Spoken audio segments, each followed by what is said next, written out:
benefits. Well, let's talk about Satan. John 14, Jesus called him the ruler of this world. We met him way back, with Eve and Adam in the garden as a deceiver in Eden. He's also the devil. Do you remember when Jesus prepared and went out in the wilderness and was 40 days and hadn't eaten and then the tempter showed up? He was the devil. Diabolos. Actually, that word means the slandering one.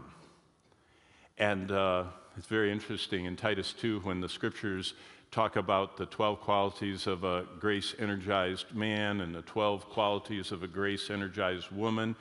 The third quality of the godly older women is that they not diabolos. And the word is translated into English, slander.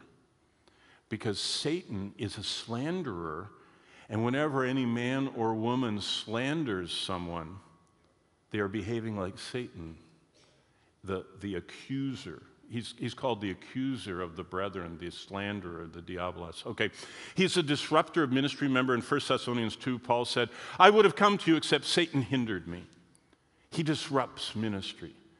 I mean, how many times have you been trying to share the gospel with someone and the phone rings or their phone rings? It used to be the phone in their house, and now it's the phone in their pocket.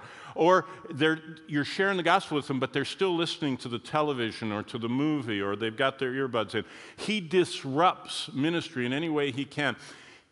Paul said he blinds the minds of people in 1 Corinthians 4. Satan, with unsaved people, he can just put the blackout, curtains in their life, and they can't see it. They can't. He totally blinds their minds to the truth of the gospel. That's why don't try and lead someone to Christ if God is not doing his part, which is convicting and working and preparing them. You have to sense when the people are not, when they're blinded. And that's why it's so important that we pray. See, I'm not an evangelist. I have my tract in my pocket, but I've already prayed over the tract and said, Lord, give me a clear appointment with someone. Because I'm not very good at this, show me when I should do this. And it's so clear when the Lord's working in their hearts.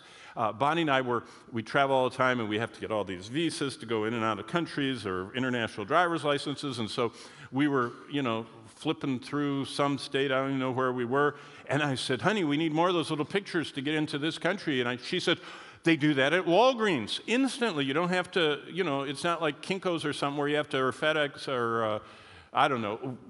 They just do it at Walgreens quickly. And I said, okay. So I went into Walgreens with my stuff, and I said, I need a passport picture. And the woman said, I don't do it, the manager doesn't. She said, manager. And so he comes up, and he leans on the counter, and he said, why do you need passport pictures? I looked at my watch, and I thought, honey, you told me this was going to be quick, and now I'm getting an interview. I said, my wife and I travel a lot. What do you do when you travel? I said, we teach. We're fill-in teachers. I thought he'd go get the camera. He said, where do you fill in? He just went on and on and on. And finally, you have to wait for them to develop. I thought I would, walk down and look at something, like the laundry detergent or something, just to escape him. He followed me. He said, what else do you teach? You know what I found out about 10 minutes later? This guy had, a godly mother praying for him and a godly wife praying for him and, probably some church somewhere praying for him. And he sensed somehow, I don't know why I looked Christian or something, but he knew there was something going on there. And I was one that he was curious about, and I was safe because I was coming and going. And when he found out I taught the Bible, oh man, I was stuck in the laundry aisle of Walgreens. He was the manager of the store. I thought, do you have nothing else to do? You're paid $80,000 a year and you're stalking customers? No, it was an appointment. And before I left that day, Bonnie wondered what happened to me. I had given out my tract. I was standing there by the, whatever, I don't even know the names of laundry. Tide, I guess is what it is, Tide. I was standing by the Tide when it hit me. This is the guy I'm supposed to give my tract to. And I couldn't wait. I got it out. And he thought I was giving him money. He says, no. I said, no, I have a present for you. It's a gospel tract. And I opened it up and I circled the verses and that's when he said, He said, yeah, my wife's been talking to me. My mother prays for me. You see, Satan wants to blind minds if we pray and ask him to open their eyes so that they can turn from darkness to light and give us that opportunity. Just be ready and share the gospel.